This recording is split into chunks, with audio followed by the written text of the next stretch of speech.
અમરેલીમાં અક્ષિત જે કળશ યાત્રા જે છે એના વધામણા કરવામાં આવે જે જય શ્રી રામના નારા સાથે આ વધામણા કરવામાં આવ્યા હતા। મહિલાઓ દ્વારા સ્વાગત કરવામાં આવ્યું, જ્યાં કંકુ ચોખાથી કળશ વધાવી સ્વાગત કરવામાં આવ્યું હતું। આ કાર્યક્રમમાં મોટી સંખ્યામાં ગ્રામજનો જે છે ઉપસ્થિત રહ્યા છે।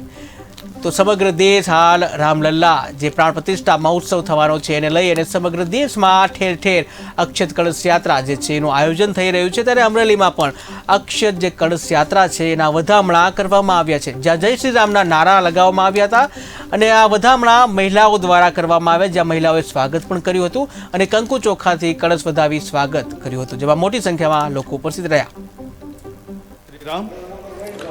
અક્ષત કળશ જે અયોધ્યાથી પૂજિત થઈને આવેલો છે, આજે અમે લોકોએ 8 ગામની અંદર આ પૂજિત અક્ષત કળશ દરેક રામજી મંદિર અથવા તો જ્યાં મંદિર હોય ત્યાં પધરાવેલો છે।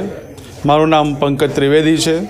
હું કોષાધ્યક્ષ વિશ્વ હિન્દુ પરિષદ અમરેલી જિલ્લાના તરીકે કામ કરું છું। મારી સાથે જીગીશુભાઈ મહેતા, સહસંયોજક બજરંગ દળ અમરેલી અને સાથે સાથે વિશ્વ હિન્દુ પરિષદના અન્ય ભાઈઓ પણ મારી સાથે છે।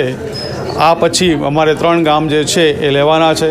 ખરેખર સનાતન ધર્મના જે કંઈ લાગણી સાથે સંકળાયેલા ધર્મપ્રેમી જનતાઓ જે છે એ પોતાના સ્વયંભૂ રીતે આ કળશ યાત્રાની અંદર લાભ લે છે અને અક્ષત જે છે એ માથે ચડાવી અને ભગવાન શ્રી રામ લલ્લાજીના આશીર્વાદ પ્રાપ્ત કરે છે। જય જય શ્રી રામ।